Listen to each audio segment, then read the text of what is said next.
Buenos días, Dios les bendice. Es un gusto estar una vez más aquí en la casa del Señor, en su iglesia El Shaddai. A todos los que nos ven por vía internet, Dios les bendice. Este es el día que predispuso el Señor para nuestra salvación. Amén. Hoy vamos a ser edificados, transformados, porque ese es el deseo del corazón de Dios, que todos los días cuando nosotros abrimos los ojos es porque Él espera que seamos mejores, porque Él ha prolongado hasta ese momento su misericordia. Amén. Mira, acompáñame y abra su Biblia en Mateo, capítulo 24, versículo 13. Mateo, capítulo 24, versículo 13. Ya conocen ese versículo.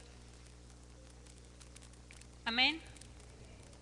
Dice así la palabra del Señor: mas el que persevere hasta el fin, éste será salvo. Amén. Vamos a hacer una pequeña oración. Señor, gracias te damos porque esta mañana nos das el privilegio de estar reunidos en tus atrios, Señor. Señor, gracias, Señor, porque tú nunca callas, Señor, porque tú siempre nos hablas. Tú siempre das la palabra adecuada, Señor, a mi necesidad, a mi corazón, a mi problemática, Señor, cuando es de exhortación o sea de alabanza. Dios, gracias, Señor, porque tú has dado la oportunidad hoy de estar en este lugar y de salir de aquí transformados. Gracias por todas y cada una de las personas que, a pesar de no estar aquí, haces posible que por medio de la tecnología ellos puedan escuchar el poderoso mensaje de tu palabra, Señor, y esta penetre y redarguya su corazón y quede grabado en su mente y en sus vidas para que cobren efecto. Te damos gracias en el nombre de Jesús. Amén. Mire, tome su lugar. Empecé con este versículo porque sabe que domingo tras domingo, culto tras culto, se ha dado énfasis al autoanálisis, la autorreflexión acerca de dónde estamos parados ya para finalizar el año. Y ese versículo nos hace pensar en eso. Dice: más el que persevere hasta el fin, este será salvo. ¿Yo soy salvo? Sí, cierto. Un día le dije al Señor Jesús: ven, entra en mi corazón, te necesito. No estoy llevando por buen camino mi vida. Toma tú el control. En ese momento yo recibí la salvación. Pero Dios esperó que yo no me quedara sentado después de que eso sucedió, sino que yo convirtiera mi camino, modificara mis pasos, transformara mi vida a través de escuchar, guardar y poner por obra su palabra. ¿Sí? Es ahí donde entra ese versículo. Por eso dice: más el que persevere. No está diciendo que sea fácil, está diciendo que tú perseveres, insistas, permanezcas, pase lo que pase, a pesar de lo que pase y contra todo lo que pase. Porque dice que el que haga esto, este será salvo. Muchos son los que salen al inicio de la maratón, en el arranque de la carrera. Pero ¿cuántos logran cruzar la meta? ¿Sí? Mire, ese es solo un versículo que nos lleva a reflexionar, pero yo le quiero hablar. En mi mensaje real va enfocado hacia que nosotros nos analicemos desde este punto de vista. Hay 7 tipos de iglesias en el Apocalipsis a las que Dios habla, lo cual refleja 7 tipos de creyentes de esas iglesias. Vamos hacia allá para ver en dónde estamos situados. Vamos hacia el libro del Apocalipsis, en el capítulo 2. Ahí comienza el mensaje a las 7 iglesias. Son 7 cartas que fueron escritas a 7 iglesias de aquella época, situadas en Asia, lo que en nuestros días hoy geográficamente sería Turquía, ¿sí? Pero vamos a hablar más de sus características geográficas, políticas, ideológicas. Vamos a ver qué tenían esas iglesias que nos representa a nosotros hoy. Porque es cierto, habla a 7 iglesias diferentes, pero hoy podemos estar aquí reunidos esos 7 tipos de creyentes. Amén. Mire, habla a las iglesias, dice: mensaje a las 7 iglesias. Cuando habla de una iglesia es porque ya le está hablando a un grupo de creyentes, ¿cierto? No es un mensaje a gente que no conoce de Dios. Está hablando a gente que ya le conoce, que ya se reúne en torno a su nombre.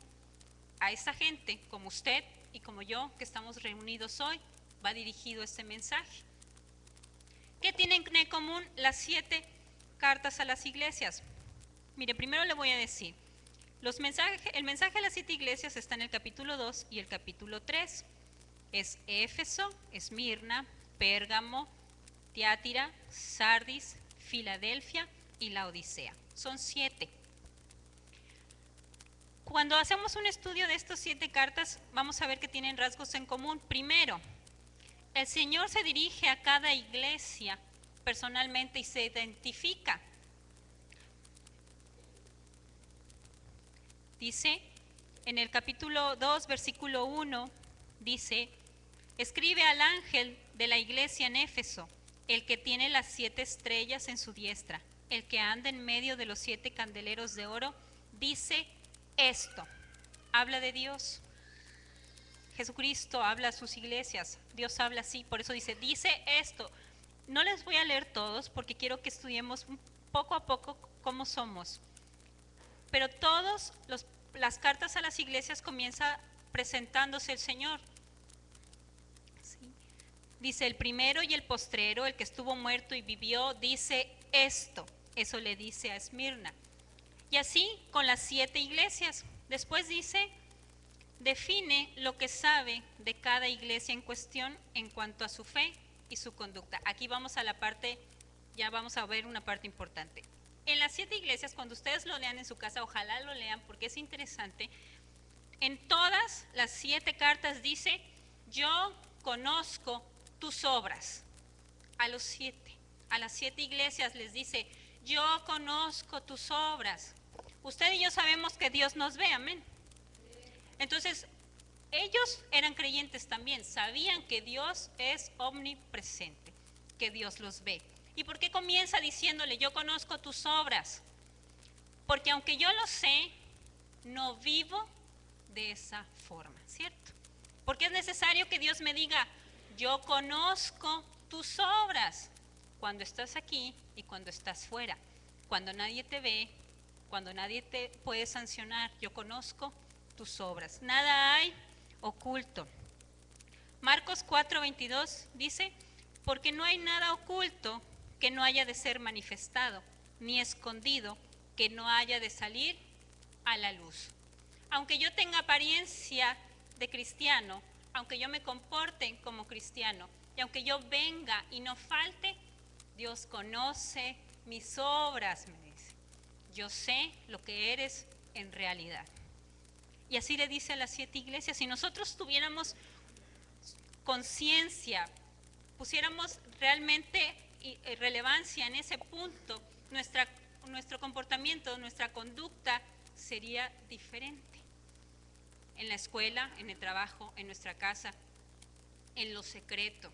Por eso es importante que él comienza diciéndole a esas 7 iglesias, yo conozco tus obras. Después les da una alabanza o un reproche, dependiendo de la iglesia a la que él se dirige. Así yo, como creyente, como cristiano, como hijo de Dios que me llamo, Dios puede dirigirse a mí con una palabra de alabanza, de aliento o con un reproche, con una exhortación, con una sanción. ¿De acuerdo a qué? A eso que Él conoce mis obras. ¿Sí? ¿A quién les da un reproche? Mire, por ejemplo, en el capítulo 2, en el versículo 4, a la iglesia de Éfeso, le dice, pero tengo contra ti. Comenzó diciéndole, yo conozco tus obras, y las empieza a enumerar. Y después dice, pero tengo contra ti. Ahorita vamos a ver poco a poco eso, pero imagínense que yo estoy delante de Dios y Dios me dice, yo conozco tus obras, ¿sí? Sé lo que has hecho y tengo contra ti estos puntos específicos de mi vida, de mi conducta, de mi moral, que nadie sabe más que Él. ¿Sí? También establece una promesa. Esta es la parte alentadora, ¿sí? En las 7 cartas a todos les dice, al que venciere, y establece la promesa. Fíjese, esa es la parte que se repite en las 7 cartas, al que venciere, al que venciere. ¿Al que venciere de qué? Bueno, ahorita vamos a ver. De acuerdo a las obras que Él conoce de nosotros, y si hay un elogio, una alabanza de parte de Él hacia mi vida, o un reclamo, un reproche y algo que haya que cambiar, a eso se refiere. Dice que si yo venzo, cambio, me transformo o persevero hasta el fin, por eso dice, al que venciere. Ese es el galardón del final, ¿cierto? Y por último, le estoy hablando de las cosas que tienen las cartas en común. Dice, hace un llamado a retener y lo que se nos da, lo que nos dice. En los 7 pasajes, en las 7 cartas a las iglesias, usted va a leer que dice, el que tiene oído, oiga lo que el Espíritu dice a la iglesia. ¿Sí? Eso es para decir, cuando Dios me dice, escuchaste, entendiste, comprendiste, ponlo por obra. ¿Cuántos de los que venimos aquí, venimos, tenemos oídos y no oímos? ¿Sí? Porque si nosotros verdaderamente, teniendo oídos, oyéramos, nuestra conducta sería diferente, ¿cierto? Dice, el que tiene oídos, oiga. Entonces, esas características, esas 5 características están en las 7 cartas. De las 7 iglesias, ahora les voy a decir otra cosa, de las 7 iglesias que hablan de 7 tipos de creyentes, hay 2 a las que se les hace un reproche claro, ¿sí? Que se encuentran en una condición muy mala, ¿sí? Hay 3 iglesias que se encuentran en una actitud mediocre, ¿sí? Y hay 2 iglesias que tienen una buena condición, de los cuales una de ellas no recibe más que elogios y alabanza. Entonces, nos damos cuenta de cómo son las distintas características de las iglesias. Mire, vamos a comenzar por la iglesia de Esmirna. ¿Por qué comienzo por Esmirna? Pues que Esmirna es una de las iglesias que no recibe reproches, ¿sí? A pesar de que la palabra Esmirna significa amarga, pero no es amarga porque su doctrina sea amarga o porque esté equivocada, sino porque es una iglesia perseguida, ¿sí? No vamos a leer todos los capítulos, todos los versículos, porque son 2 capítulos. Pero mire, cuando comienza a hablarle a Esmirna y le dice, yo conozco tus obras, en el capítulo 2, versículo 9, comienza diciendo, yo conozco tus obras y tu tribulación y tu pobreza, pero tú eres rico, y la blasfemia de los que se dicen ser judíos y no lo son, sino sinagoga de Satanás. No temas en nada, lo exhorta, lo alienta, no le está haciendo ningún reproche de que su conducta sea incorrecta, le está diciendo, yo conozco que tú has sufrido tribulación, pero que a pesar de todo te mantienes fiel. Aquí donde dice, de los que se dicen ser judíos y no lo son, vamos a ver esto, aquellos que se dicen ser judíos y no lo son, es porque usted y yo, si somos parte de esa iglesia de Esmirna, estamos siendo blasfemados, atribulados por otros que se dicen ser creyentes y nos juzgan y nos critican y nos señalan y nos aborrecen y nos hacen a un lado. Esa es la iglesia perseguida. Son cristianos fieles que a pesar de estar en riesgo de muerte su vida, ellos guardan el mensaje de su palabra. ¿Sí? Usted y yo podemos ser ese tipo de creyentes que quizá temamos testificar por miedo a ser despreciados, rechazados, menospreciados. Por eso es que Dios, sabiendo esa condición, lo que le dice es, no temas. Yo tengo que saber si yo soy de esa clase de creyentes, que a pesar de que me vayan a criticar, que a pesar de que me vayan a hacer un lado, yo guardo su palabra y me mantengo fiel. Ese es el primer tipo de creyente. Porque si yo soy ese creyente, ¿sí?, el que sufre persecución, pero por guardar la palabra, Dios me dice hoy, no temas, no temas. Sé fiel hasta la muerte y yo te daré la corona de la vida. La siguiente iglesia es Filadelfia. En el capítulo 3 se encuentra la iglesia de Filadelfia. Filadelfia significa amor fraternal. Esa es una iglesia que había esperado con paciencia, había guardado su palabra, había guardado el testimonio. A esta iglesia no le hace ningún reproche. Mire, vamos a ver, dice en el capítulo 3, el versículo 8, le dice a Filadelfia, yo conozco tus obras, he aquí, he puesto delante de ti una puerta, la cual nadie puede cerrar, porque aunque tienes poca fuerza, has guardado mi palabra y no has negado mi nombre. He aquí, yo entrego de la sinagoga de Satanás a los que se dicen ser judíos y no lo son, sino que mienten. He aquí, yo haré que vengan y se postren a tus pies y reconozcan que yo te he amado. Me llama la atención y me gusta cuando dice, he aquí yo he puesto delante de ti una puerta abierta. ¿Sabe? Le está diciendo, yo estoy ahí, cada que tú me invocas, yo desciendo, la presencia del Señor está presente en esa iglesia, ha guardado su palabra, los miembros de esa iglesia han permanecido fiel. Yo tengo las puertas abiertas con el Señor. Mi conducta, cuando Él me dice, yo conozco tus obras, lo lleva a decirme, tienes la puerta abierta para conmigo. Ese es el análisis en el que estamos haciendo hoy. O sea, más allá de las iglesias es personal. Yo tengo que saber si a mí me está diciendo, después de analizar mi vida, cuando me dice, yo conozco tus obras, lo que encuentra en mi vida lo lleva a decir, tienes una puerta abierta. Y si yo la abrí, nadie la puede cerrar. ¿Sí?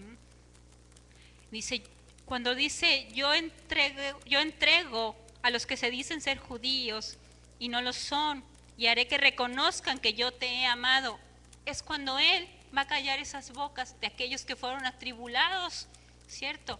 Porque nadie puede negar cuando la presencia de Dios esté en tu vida y en la mía, ¿sí?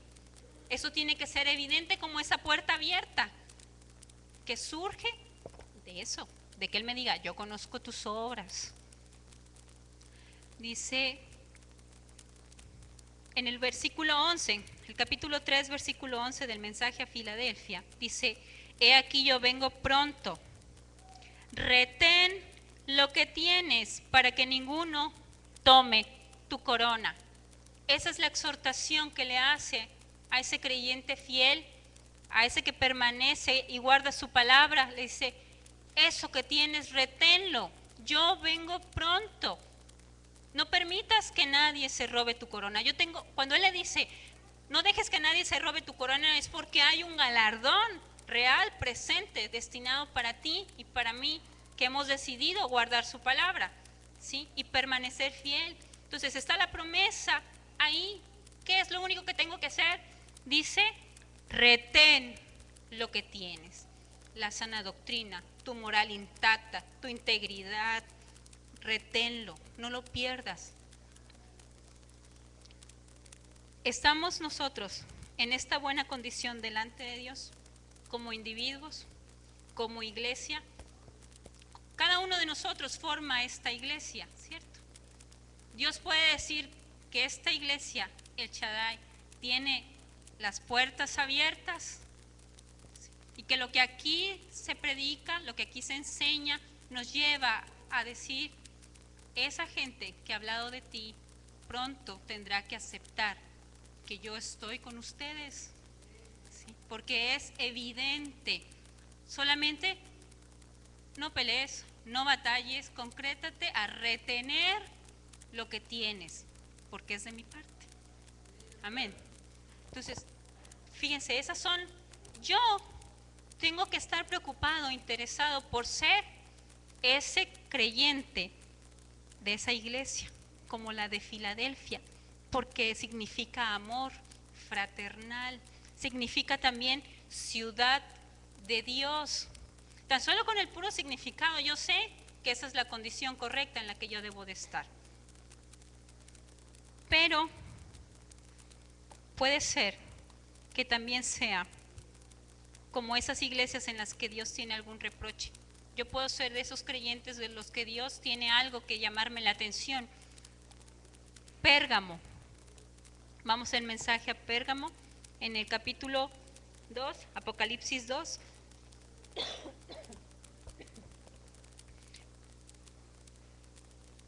Pérgamo es una iglesia que necesita arrepentirse. Este es un llamado al cristiano que necesita arrepentirse. Sí, dije bien, dije un llamado al creyente que necesita arrepentirse. Dice, yo conozco tus obras. Capítulo 2, versículo 13. Yo conozco tus obras y dónde moras, donde está el trono de Satanás, pero retienes mi nombre y no has negado mi fe, ni aun en los días en que Antipas, mi testigo fiel, fue muerto entre vosotros, donde mora Satanás. Cuando dice moras donde está el trono de Satanás, no se está refiriendo a la iglesia, se está refiriendo a que alrededor de esta iglesia, la ciudad, la cultura era idólatra, era pagana, estaba en medio de una situación hostil, de un ambiente adverso. Ahí estaba la iglesia. Esto en nada cambia a los días de hoy, porque hoy estamos viviendo en ciudades donde las tradiciones y los ritos paganos mueven a la ciudad entera, las costumbres rigen, ¿sí? Los ritos, las adoraciones, las veneraciones a dioses paganos, a dioses no verdaderos, prevalecen. Ahí es donde estamos parados tú y yo como creyentes, ¿sí? Pero dos cosas pueden suceder. Que yo sea de estos a los que Dios les dijo, no has negado mi fe, ¿sí? Retienes mi nombre, o de aquellos en los que del versículo 14, capítulo 2, versículo 14 les dice, pero tengo unas pocas cosas contra ti. Ok, si estás en la iglesia, me aceptaste como tu Señor y Salvador, ya vienes y te congregas, hablas de mi nombre, pero dice, tienes ahí a los que retienen la doctrina de Balaam, que enseñaban a Balac a poner tropiezo ante los hijos de Israel, a comer de cosas sacrificadas a los ídolos y a cometer fornicación. Y sigue hablando, la carta es larga, pero lo que tenemos que saber aquí es que algunos tienen enseñanzas destructoras de la fe con el pretexto de ser una iglesia o de ser una persona con libertad. Cuando nosotros nos volvemos creyentes permisivos, tolerantes, apapachadores del pecado, cuando el mundo y sus rituales comienzan a inmiscuirse, a escabullirse, a meterse en la iglesia, en mi vida, ahí es cuando dice Dios, tengo esto contra ti. ¿Sí? ¿Saben? La única manera en que el mundo se mezcle con la iglesia es a través de usted y de mí. Esa es la única manera. Usted y yo lo podemos introducir a la iglesia. Nosotros somos los que podemos permear, ¿sí? Dejando de ser radicales, dejando de ser absolutos, dejando de permanecer firmes, teniendo ciertas consideraciones. Tienen cierta permisividad en los creyentes y los llevan a vivir una vida al límite de la inmoralidad y de la corrupción. Aquí el reproche es cuando nosotros nos estamos convirtiendo en esas tendencias religiosas, paganas, aún dentro de nuestra congregación. Y mire, si a usted le gustan las peregrinaciones, lamento decirle que eso no le agrada a Dios. Si a usted le gustan los rezos, eso no le gusta a Dios. Si usted a ciertas cosas le da permiso por querer congraciarse con su familia, con los jefes, con las escuelas, con la gente de allá afuera, y tolera ciertas cosas que a Dios no le agradan, por eso dice, tengo esto contra ti. ¿Sí? Puedes estar, puedes venir, yo pude llegar a cambiar tu vida, pero tú has querido cavilar. ¿Sí? Dios nos llama a ser íntegros en nuestras vidas, ya se lo había comentado. En el versículo 16 dice, por tanto, arrepiéntete, pues si no, vendré a ti pronto y pelearé contra ellos con la espada de mi boca. ¿Sí? Dice, arrepiéntete. ¿De qué? Si yo estoy viniendo los domingos, vengo los martes, vengo los jueves, diezmo, ofrendo, vengo a orar, hago todo lo que tengo que hacer, ¿sí? Pero te gustan los rituales de allá afuera, te gustan las conductas de allá afuera, ¿sí? Adoptas cosas de la gente, adoptas cosas de otras creencias, de otras culturas, de otras religiones, falsas doctrinas que se están mezclando en tu casa. Y mire, cuando nosotros empezamos a mezclar en nuestras vidas y en nuestras casas, así es como se están metiendo a la iglesia. ¿Sí? Yo tengo que tener cuidado de no ser de esos creyentes que Dios me dice, hey, yo conozco tus obras y necesitas arrepentirte. Puedo ser como creyente de Tiatira, en el capítulo 2, versículo 18. La iglesia de Tiatira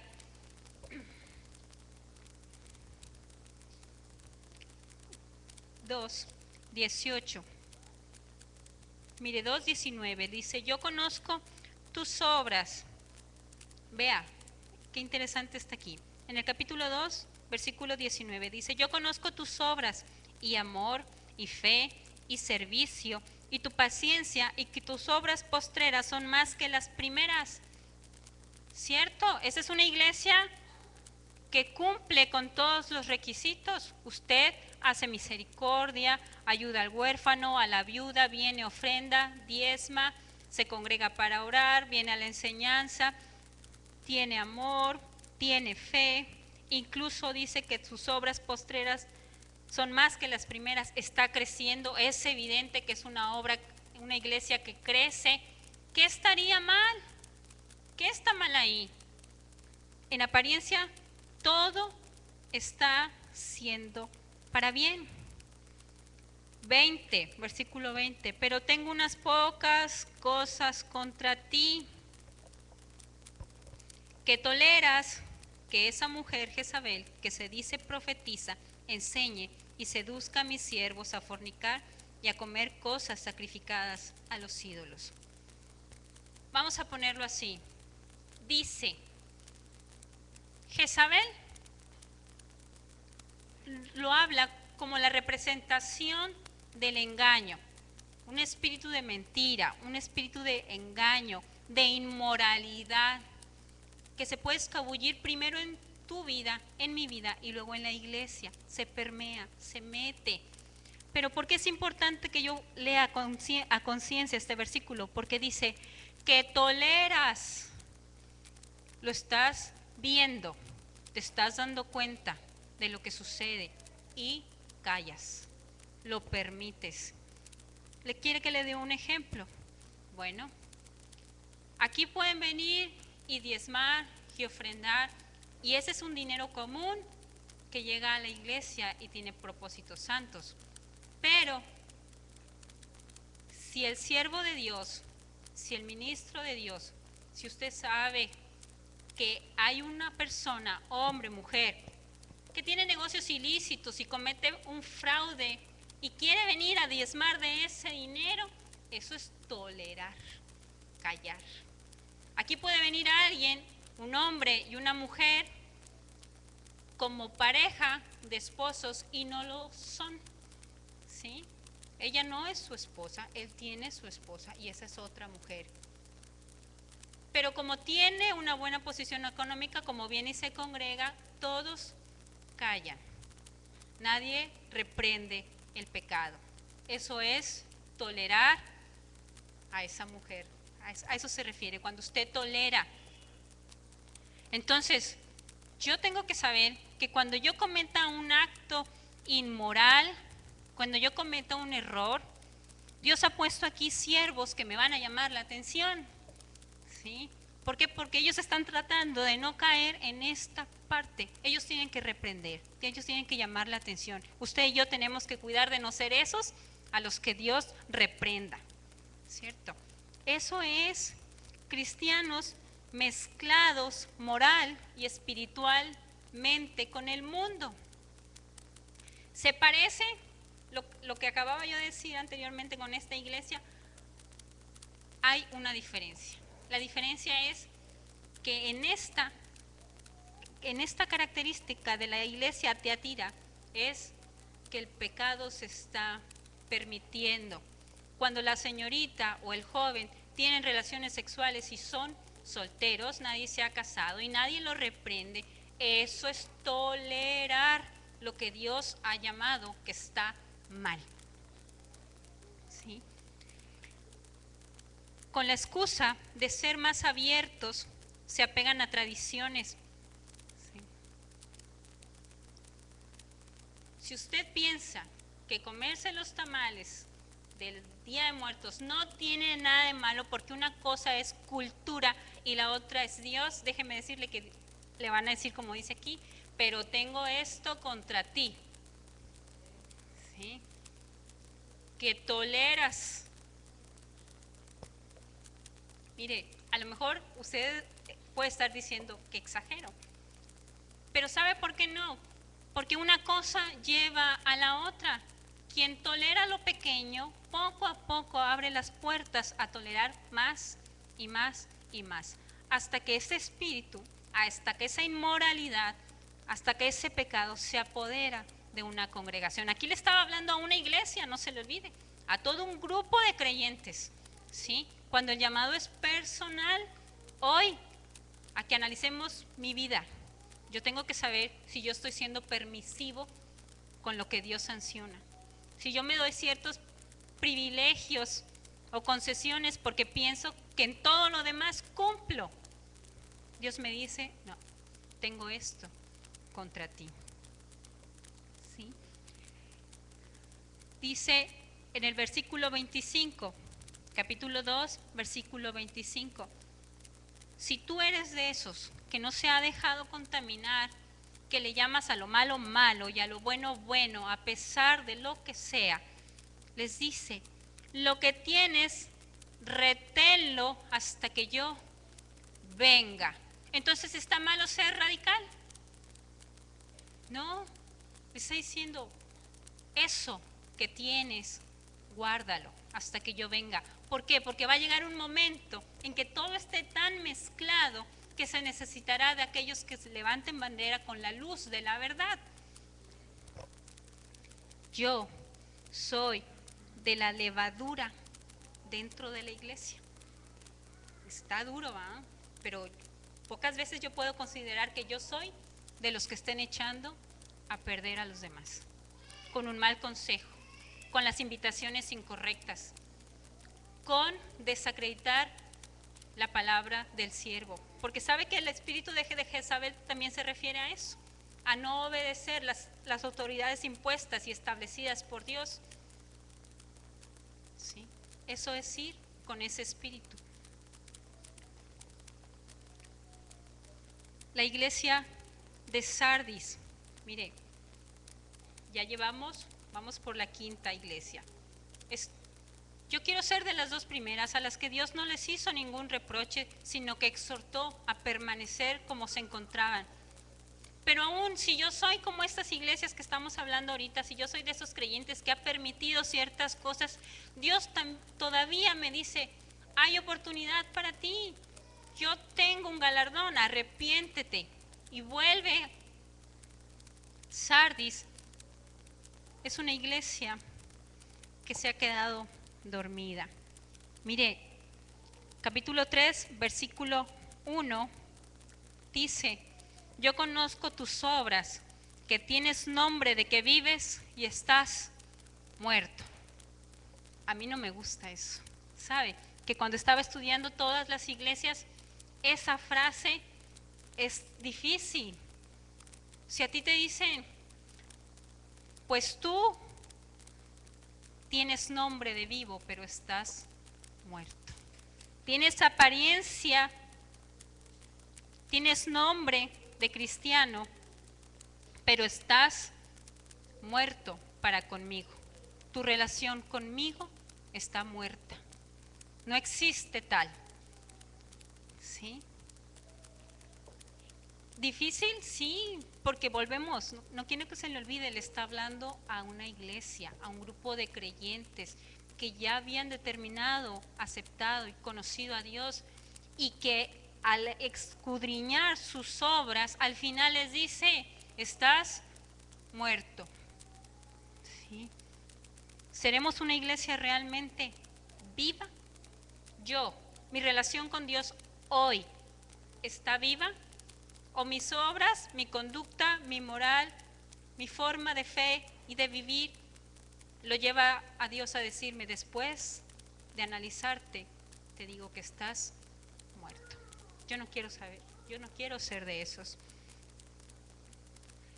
Es un grupo de creyentes, la iglesia viva, cuando tienen una relación estrecha con Cristo. En Sardis sabe que su destrucción fue su propio bienestar. Cuando ellos comenzaron a estar bien, cuando tenían una condición económica buena, cuando la iglesia hacía lo que tenía que hacer, se volvieron autosuficientes para sus ideas, bajo su propio concepto. Mire, yo no sé si me entienda, pero lo que le quiero decir, dice, yo conozco tus obras, que tienes nombre de que vives y estás muerto. Capítulo 3, versículo 2. Sé vigilante y afirma las otras cosas que están para morir, porque no he hallado tus obras perfectas delante de Dios. ¿Quiere decir que sí había obras? Sí. ¿Quiere decir que se estaban haciendo cosas? Sí. Pero que Dios nos diga, pero no es perfecto. ¿Sí? No te engañes, que todo lo que tú haces se ha vuelto ritual, religión, un falso compromiso. ¿Sí? Pero está muerto. Dice, sé vigilante. Cuando le dice sé vigilante, haga de cuenta que es como que Dios le dijera, examina tu vida con lupa y observa dónde te estás equivocando y rescata aquello bueno que hay. Por eso dice, afirma las otras cosas que están por morir. Lo que tienes bueno no lo eches a perder, afírmalo, escudriñate, analízate. Dice, acuérdate, versículo 3, acuérdate pues de lo que has recibido y oído y guárdalo y arrepiéntete. Quiere decir que a veces ha pasado el tiempo y sigo viniendo, me sigo congregando, sigo viniendo a orar, diezmo, ofrenda y demás, pero ya llegué a un punto en que se me olvidó que mi condición anterior era deplorable. Yo pienso hoy que no era tan malo, ¿sí? Que tomé una buena decisión, pero como muchas otras pude haber tomado al aceptar a Cristo. Cuando yo me empiezo a desviar, en esos sentidos es cuando Dios me dice, hey, despierta, despierta y acuérdate de lo que has recibido y oído y guárdalo, ¿sí? Vea, no solo está en riesgo aquel creyente que se empieza a mezclar con lo que le gusta del mundo, que se empieza a permear. No solo está en riesgo aquel creyente que empieza a condescender con las cosas incorrectas que se mezclan en mi vida, en la iglesia. También está en riesgo aquel que empieza a creerse autosuficiente. ¿Sí? A esos son a los que les dice, hey, despierta, sé vigilante, observa, porque esto está mal en ti. ¿Sí? Y eso me lleva a morir. Dice, dice, pues si no velas, vendré sobre ti como ladrón y no sabrás a qué hora vendré. Pero tienes unas pocas personas en Sardis que no han manchado sus vestiduras y andarán conmigo en vestiduras blancas porque son dignas. Vea, yo quería leer hasta ahí. ¿Por qué? Porque en esta palabra final está resumido todo, que son dignas. Yo tengo que ser digno ante los ojos de Dios, digno de ser llamado su hijo. ¿Sí? Si usted es padre, y en los padres de antes se preocupaban mucho porque su nombre no fuera puesto en mal, su apellido, ¿sí? Nosotros tenemos un apellido más grande, nosotros tenemos un nombre más grande, nos hemos hecho hijos de Dios. Entonces yo tengo que ser digno de llevar ese apellido, porque si no, entonces voy a ser alguien que estoy con apariencia de vivo, pero estoy muerto. Esa es la iglesia de Sardis.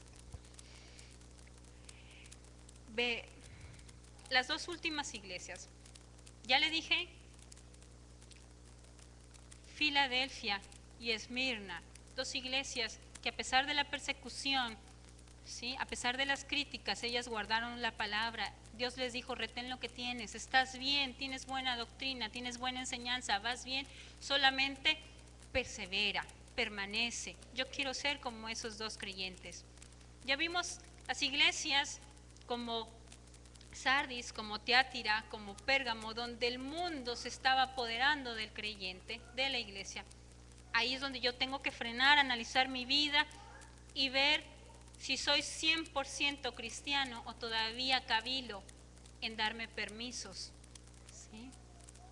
Y las dos últimas condiciones, las dos últimas iglesias parecen contrastantes, pero le voy a decir, no lo son. Mire, primero, Éfeso. Éfeso, la palabra Éfeso significa deseo ardiente. Y sabe que eso es lo que le faltaba a esa iglesia. Ese deseo ardiente, esa pasión. Lo bueno que tenía Éfeso, capítulo 2, versículo 2, dice, yo conozco tus obras. Vea, empieza a enumerar tus obras, tu arduo trabajo y paciencia, que no puedes soportar a los malos. Has probado a los que se dicen ser apóstoles y no lo son, y los has hallado mentirosos. Y has sufrido y has tenido paciencia, y has trabajado arduamente por amor de mi nombre y no has desmayado. Hasta ahí parece que es la iglesia ideal. Todo lo hace bien, tiene fe, tiene amor, tiene obras, prueba a los falsos profetas, los exhibe, todo pareciera estar bien, pero tiene un reproche y Dios le dice, pero tengo contra ti. ¿Qué puede tener contra mí si yo hago todo lo que se me dice? Soy obediente, vengo, cumplo, ofrendo, diezmo, volvemos a lo mismo. Y dice, has dejado tu primer amor. Y a veces yo puedo creer que eso es insignificante, que eso no tiene nada que ver. O sea, ¿por qué Dios juzga tan fuertemente esta parte en esta iglesia cuando las otras se les estaba metiendo el mundo? ¿Sí? Cuando las otras estaban pecando. ¿Por qué a mí, por el hecho de decir, se te olvidó el primer amor, lo has dejado atrás. La decadencia moral, la decadencia de una persona, la decadencia del creyente, de una iglesia, no empieza porque se hagan menos obras, ¿no? Porque falte paciencia, no. La decadencia de su vida y de mi vida espiritual y de una iglesia es cuando se comienza a perder el amor de Dios, el amor a Cristo, la pasión. Ese es el primer amor, aquello que sentías cuando recién Jesús llegó a tu vida y que te llevaba a hablarle a cualquiera cruzando la calle sin temor, sin vergüenza, cuando querías estar aquí, eso que sentías, que tú decías, pero ¿por qué antes sentía esto en la alabanza y hoy no siento nada? ¿Dónde está? Se está perdiendo, lo estás dejando perder. Ese es un enfriamiento. ¿Dónde estoy hoy respecto a eso? ¿Es Jesús aún la fuente de mis grandes gozos? Mire, cuando Jesús llega a mi vida, y es regla general, cuando llega a la vida de alguien es porque ese alguien siempre tiene problemas. Y usted recibe a Cristo y paz llega a su vida y a su corazón. Aún los problemas no se han solucionado, su vida todavía no ha cambiado del todo, pero usted ya tiene otra actitud. Usted ya está gozoso, ¿sí? Porque sabe que ahí está Dios para ayudarle. Y hoy eso ya no es suficiente. Si hoy me atribulo, si hoy carezco de gozo, si hoy me enfado con la mayor facilidad, sigo teniendo a Jesús de mi lado, pero ya no me es suficiente causa de gozo. Eso es perder el primer amor. ¿Tienen sana doctrina? Sí, esta iglesia tenía sana doctrina, hacía buenas obras, sí, hacía lo correcto. Podía ser una iglesia, podemos ser creyentes de esas que la gente dice, sí, es un buen cristiano, sí, por lo que se ve. Mas Dios, que escudriña lo que no se ve en su corazón y en el mío, sabe que ese corazón ya no arde para Cristo, ¿sí? Ya no hay fuego ahí, ya no hay pasión, simplemente se ha vuelto religión. Ya no hay diferencia, ¿sí? Si lo hace bien, si no lo hace también, si viene bien, si no viene también. Pero ¿por qué Dios juzga tan severamente a esta iglesia por haber perdido el amor? Yo le voy a decir, porque cuando el enfriamiento del amor llega, está a la puerta la traición. Póngalo así, en el ejemplo matrimonial. Nadie que ama verdaderamente es infiel. El que es infiel es porque primero dejó de amar. El amor que conlleva la admiración, el respeto, ¿sí? Ese amor, ese respeto, esa admiración, esa paciencia, eso que te mantiene unido al cónyuge, se pierde, se enfría. Lo que sigue es que te deslumbre cualquier cosa. Por eso Dios sanciona tan fuertemente que en una iglesia se pierda el amor hacia su Hijo, el primer amor. ¿Por qué?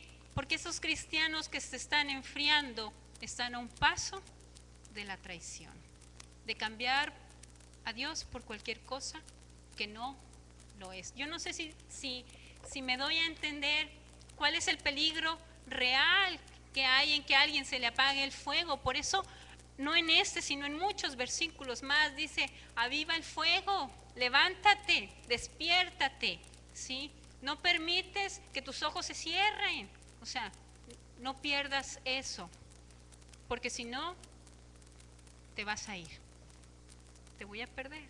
Con la mayor facilidad, yo le aseguro que aquellos que tienen el primer amor, que recién han conocido a Cristo, defienden tan fuertemente su fe a pesar de todo y contra todos, ¿sí? No les importa lo que digan de ellos, ¿sí? Pero cuando ha empezado a entrar el enfriamiento, a usted y a mí ya nos puede dar pena predicar en la calle, ¿sí? Ya eso pesa más, lo que digan los demás. No hay actitud de buscar agradar a Dios diariamente. Hay una actitud de liviandad. Es peligroso, es peligroso que yo deje que el amor se enfríe.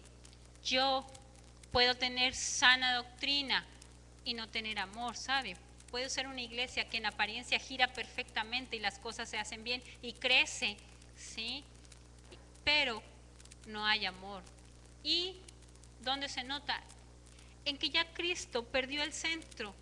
Ya no es la razón. A veces estoy más orgulloso por mis propios métodos de crecimiento implementados en las iglesias, por mi sana doctrina, que se me ha olvidado que eso va acompañado del amor. ¿Sí? El amor sin sana doctrina o la sana doctrina sin amor. Cuando usted es simplemente tajante, legalista, carente de amor, ¿sí? No tiene compasión, no tiene piedad, simplemente las cosas llevan un orden, un organigrama y son cuadradas y así se hacen en su vida y para con los demás. Esa es una sana doctrina sin amor. Y si del otro lado yo soy solo apapacho, solo consideración, solo amor, supuestamente, pero no hay una sana doctrina, al final las dos cosas son herejía. Las dos cosas son malas. Yo no puedo tener amor sin sana doctrina. Yo no puedo tener una sana doctrina sin amor, porque si no, en una voy a ser demasiado complaciente y en la otra voy a ser demasiado legalista, severo en mis juicios, ¿sí? Y aquí, en Éfeso, es lo que pasaba. ¿De qué le servía a Éfeso crecer, predicar, hablar, estar? Pero si en ese mensaje no había amor. Yo puedo ir y hablarle a todo mundo de la palabra, pero si siempre la palabra que les doy es dura, ¿sí? Siempre es de condenación, siempre es de sanción, porque eso es lo correcto, en todos los critico, en todos los juzgo. No estoy hablando de ser permisivo, sino que a usted y a mí primero nos hablaron del amor de Dios, ¿cierto? A usted y a mí primero nos dijeron que sí había una oportunidad, ¿sí? A usted y a mí lo que nos salvó, no se nos tiene que olvidar, fue el amor de Dios para con nosotros, a pesar de nuestro pecado. Y la última iglesia, la última característica, el último cristiano, que no sé usted, pero yo no quiero ser, es el de la Odisea. La Odisea, capítulo 3, versículo 14. Dice 15, capítulo 3, versículo 15. Dice, yo conozco tus obras, que ni eres frío ni caliente. Ojalá fueses frío o caliente. Pero por cuanto eres tibio y no frío ni caliente, te vomitaré de mi boca. Porque tú dices, yo soy rico y me he enriquecido y de ninguna cosa tengo necesidad, y no sabes que tú eres un desventurado, miserable, pobre, ciego y desnudo. Vamos a parar ahí. Vea, este de los 7 mensajes es el mensaje más duro. Porque que a usted o a mí nos diga Dios, yo te vomito de mi boca. ¿Usted vomita algo cuando le es absolutamente desagradable o no? ¿Sí? Un ser humano vomita aquello que no tolera, aquello que le causa repulsión. Eso lo vomita usted, eso lo vomita Dios. Y Dios dice, por cuanto eres tibio. Yo leía y leía y decía, entonces, ¿a poco es peor que yo sea tibio a que sea pecador? Vea, es así. Dios aborrece el pecado, pero para el pecador tiene una oportunidad. Siempre está Cristo ahí para que lo quiera tomar. ¿Sí? Tiene una oportunidad de arrepentirse. Pero aquí le está hablando a la iglesia tibia, ¿sí? A la que hacen las cosas a medias.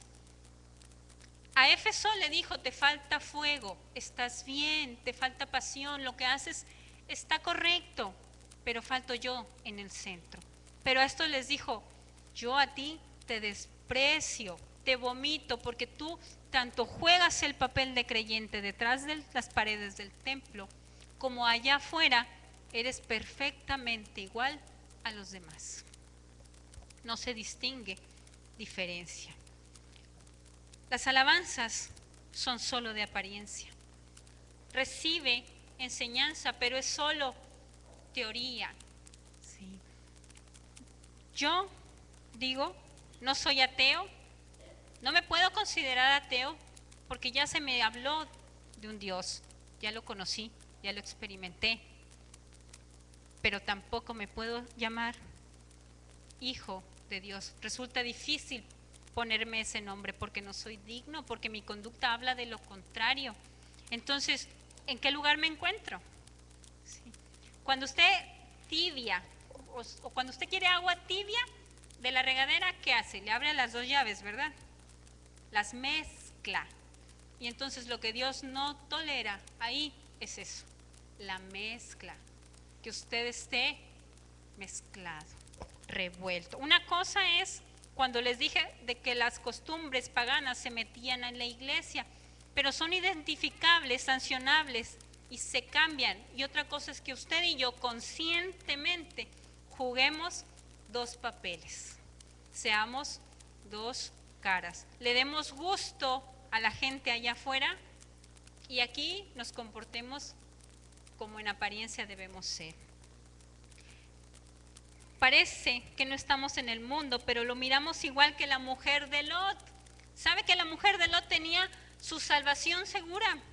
Había un lugar donde ella podía salvarse, resguardarse y caminaba hacia allá. Ella iba caminando hacia allá, pero tan su corazón estaba en lo que estaba atrás que volteó. Y esa fue su perdición. Esto es lo que está pasando en esta iglesia tibia, ¿sí? Ya sabe cuál es el mensaje que salva su vida, ya sabe qué es lo que demanda Dios de ella. Y aunque parece que va caminando hacia allá, el corazón, el deseo, el anhelo de lo que dejó o de lo que se puede perder supuestamente, lo mantiene muerto de aquel lado. ¿Sí? Si usted ha dejado algún vicio, es porque ya está consciente de que eso desagrada a Dios. Pero sería muy difícil que usted fuera cristiano, comulgara perfectamente con Dios, tuviera una relación íntima con Dios y cada que alguien prendiera un cigarro se le antojara. Eso no puede ser. A usted aún ese olor le tiene que ser desagradable. ¿Sí? No hay medias tintas. Eso es lo que a Dios más le desagrada, aún más que el propio pecador. ¿Sí? Porque aún Dios tiene la oportunidad de rescatarlo, de salvarlo, ¿sí? Pero nosotros, con nuestra tibieza, lo único que estamos haciendo es menospreciar, ¿sí? ¿Sabe que esa es la parte grave de cuando yo me vuelvo tibio? Que lo que estoy haciendo es menospreciar la sangre que se derramó por mi salvación, ¿sí? La tibieza es pretensión, es inconsciencia. La tibieza es pretensión porque yo pretendo tener una forma mejor de jugar aquí dos juegos sin perderme lo bueno de los dos, de las cosas del templo y de las cosas de allá afuera. Eso es muy pretencioso de mi parte porque dice la Escritura que nadie puede servir a dos amos, a dos señores. Amén. Y es inconsciencia porque si la mujer de Lot, hubiese sido consciente de que lo que venía era mejor que lo que ella dejaba, jamás hubiese volteado. Dice, volvemos a la iglesia de la Odisea, capítulo 3, versículo 20. He aquí, yo estoy a la puerta y llamo. Si alguno oye mi voz y abre la puerta, entraré a él y cenaré con él y él conmigo. ¿Sabe qué me impactó? Que este versículo, esta cita, la usamos para evangelizar, para hablarle a la gente que no conoce de Cristo. Pero aquí le está hablando a la iglesia. Me es difícil y entiendo ya cómo dice Jesús, aquí yo estoy a la puerta. ¿Se imagina Dios tocando a las puertas de esta iglesia? Pues entonces, reunidos en torno a quién estamos. Si Dios dice, están tan equivocados que no se han dado cuenta que yo no estoy ahí. Yo estoy acá afuera. ¿Sí? Tú dices ser creyente, pero tu tibieza no te ha dado oportunidad de ver que no estoy ahí donde tú dices que estoy. Yo no he estado en tu vida. Dice, si alguno oye mi voz, qué fuerte, porque todos somos creyentes, ya nos llamamos hijos de Dios, todos estamos reunidos en su nombre y Él todavía aboga porque alguien, alguno de todos los reunidos aquí, oigan su voz.